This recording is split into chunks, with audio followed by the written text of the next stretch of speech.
today we'll be doing neurobiology. Okay, so there is an experiment between we normally take rats or mice. So what are the differences between rats and mice? Why do we prefer rat for certain kind of experiment and mice for neurodegenerative disorders? Okay, so the tissue size is bigger in rats. It is easier for histochemistry, and common mice strains are VIRR1 immunological model, made for immunological model. BALC1 respond very less in use of model develop and diabetes asthma. Okay, and C57 respond very fast. Common rat strains are Holzman, Spargue, Dewey, SD, and Vistar. The difference between these strains in between rats and mice, PAL-C1, it is a neuroinflammatory mice model that we used in the experiment. Okay, now let us talk about a different topic, uh, blood-brain barrier, due to which brain is not connected to the peripheral blood system via immune cells. When immunohistochemistry of brain was done, immune cells were absent. Sorry, they were observed, but in brain parenchymal cell, inflammation of immune cell were observed in case of AIDS. Brain is immune privileged organ. Microglia, innate immune cells of the brain. Okay, in peripheral monocytes are macrophages. During embryo formation, few monocytes went to brain. Microenvironment converted them into microglia. Okay. In discarded condition only, like Alzheimer's and AIDS, inflammation of immune cell was observed because of disruption of the blood-brain barrier. Meninges, brain outer covering. It was studied. There was a paper in 2014 Nature. Blood supply increases, T cells increases. Brain is devoid of immune cells. Okay, this is neuroimmunology. Microglia, isolated neurons, astrocytes, monocytes, macrophages, isolated. Apart from the immunological function, it is also helpful in synaptic plasticity, controls unlimited proliferation. Microglia was doing these, so it cannot be macrophage. Since cell RNAs were sucked, genes were checked, overlapping was seen. Venn diagram was formed. This is the Venn diagram. So some are monocytes, some are macrophages, and some are microglia, but they interact, overlap here, and these are common to all. Okay, so this is the conclusion is microglia is neither a macrophage nor a monocyte. Okay, microglia is this portion, neither a macrophage nor a monocyte. Microglia is not encoded in shape. Also, it is characteristics of macrophage, which is characteristics of macrophage. In discarded condition, like in diseased condition, macroglia retracts their branches and forms amoeboid shape, releases cytokines and growth factors. Okay, if still brain homeostasis, round shape, and pro-inflammation increases.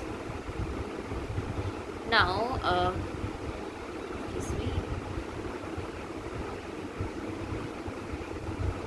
now immune cells comes to brain and maintain barrier homeostasis.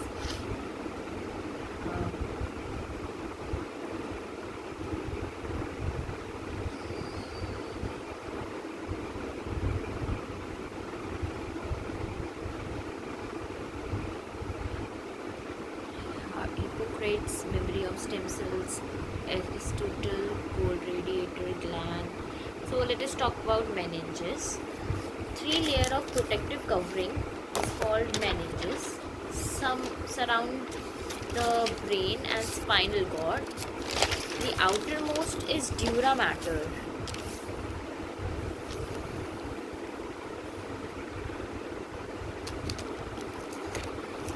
The outermost is dura mater. It is thick and tough. It includes two layers, dura mater, two layers. First meninges, we have three layers.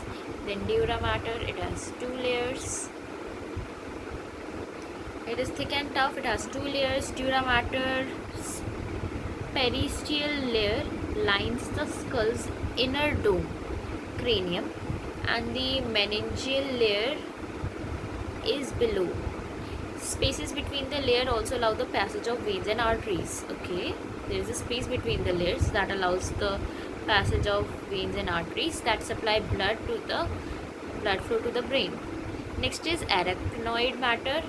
So first we had dura mater, now arachnoid matter. It is thin web-like layer of connective tissues that does not nerves on blood vessels. Below the arachnoid matter is the cerebrospinal fluid or CSF.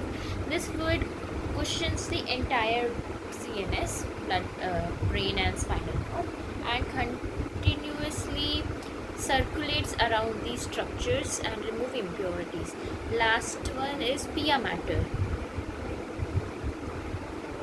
So pia mater is thin membrane that hugs the brain surface and follows its contours. The pia mater is rich with veins and arteries and other veins and arteries. Next we are reading about cerebrum.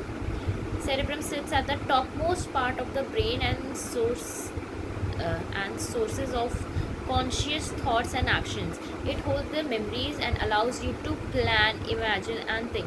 It allows you to recognize friends, read and play games. Next is cerebellum. Coordinates movement and involves in learned movement.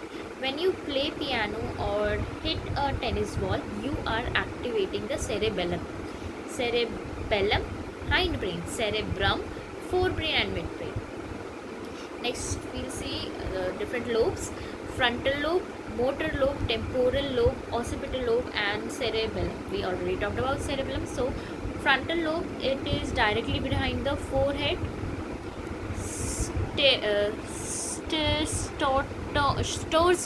Stores short-term memory, also known as short-term memory storage. So frontal is directly behind the forehead and it stores the short-term memory. That is what I'm going to do for my exam tomorrow. It is within 9 hours, so do growth controlling lobe, you have to do everything now. Okay, directly behind the forehead stores short-term memory, also known as short-term memory storage. Motor brain in the back portion of each frontal lobe. It is motor cortex, which helps plan, control, execute voluntary movements. Okay, so it is right behind the frontal lobe and it is also known as motor cortex. It helps in planning, controlling and executing the voluntary movements. Next is temporal lobe. The last lobe in our four of the cerebral hemispheres are temporal lobe. So it is last one of the from cerebral hemisphere. Okay, it lies in front of the visual areas and next under parietal and frontal lobes. So they did not show the function of this, so only the position, so I am very disappointed with this. Next, occipital, image formation and connected with old memories. Wow, occipital lobe is the one which makes you remember the embarrassing moments, happy moments, down moments, up moments. Okay, next is cerebellum. Okay, and temporal lobes also include hippocampus and amygdala. Obviously, whatever we are doing with emotions, temporal lobe. Okay, Next is parietal lobe. It is for taste, touch, and sensory. Somatosensory cortex is forward part of these lobes, just behind the motor lobe. Okay. Next, we are doing hypothalamus, about size of a pearl. Directs a multitude of important functions. It wakes you up in the morning and gets the adrenaline flowing through during a job or interview. Hypothalamus also is an important emotional center, controlling chemicals that make you feel exhilarated, angry. Two sets of glyvae supply blood vessels, supply blood and oxygen to the brain. The cerebroventral what is it? Vertebral arteries and carotid arteries. The external carotid artery extends up the side of your neck and where you can feel your pulse when you touch the area with your fingertips. Nothing is written for this. So let us do hypothalamus once again. So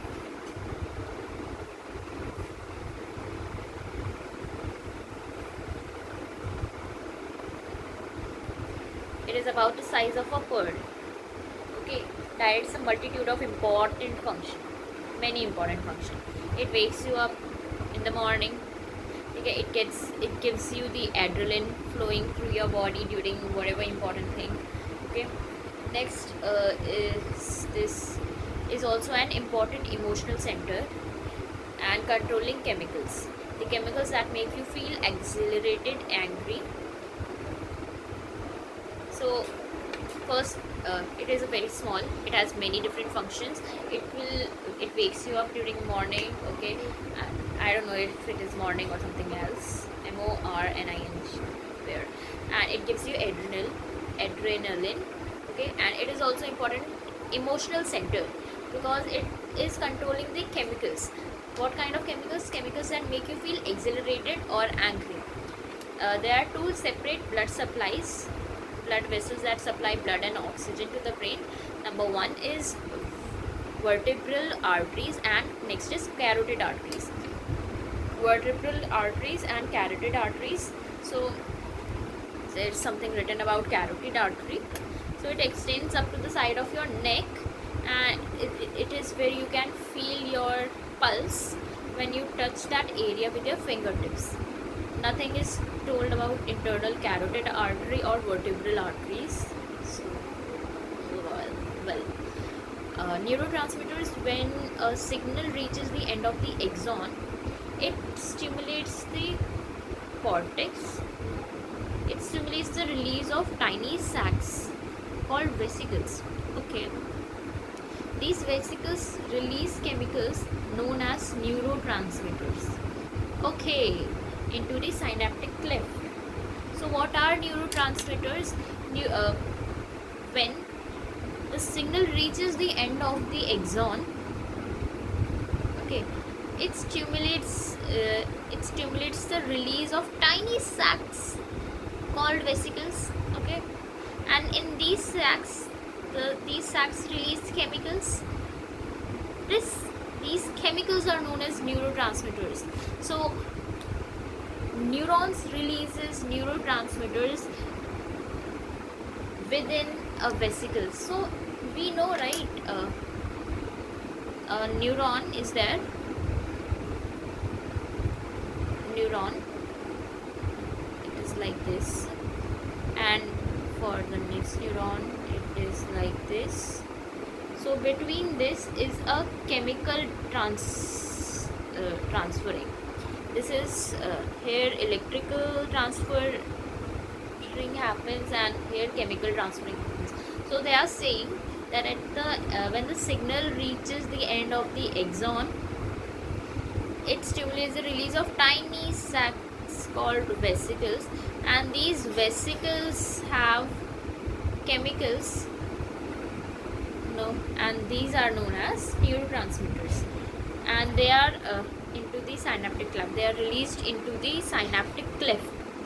Into or from, I don't understand.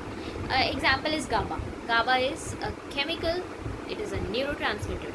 Definition: a network of neuron that sends, receives, or modulates neural impulses between the different body parts. For what is this definition? Division: CNS and PNS. CNS, brain, spinal cord; PNS, spinal and cranial nerves. Functional division: somatic nervous system, autonomous nervous system, sympathetic, parasympathetic, enteric nervous system. Next is Nissel's granule. Nissel's body is also known as Nissl substances and are granules in the cytoplasm of nerve cell bodies. So they are, this is a nerve cell and this is the nerve cell body. These granules are somehow present here. Isn't this what it is saying? Granules are in the cytoplasm of nerve cell bodies that are strongly stained by basic dyes and appear on the basophilic clumps basophilic clumps in light microscopy. They consist of aggregates of free polyribosome and rough ER. So they are stained by basic dyes. So are they acidic in nature? Whatever, just remember they are stained by basic dyes. They consist of aggregates of free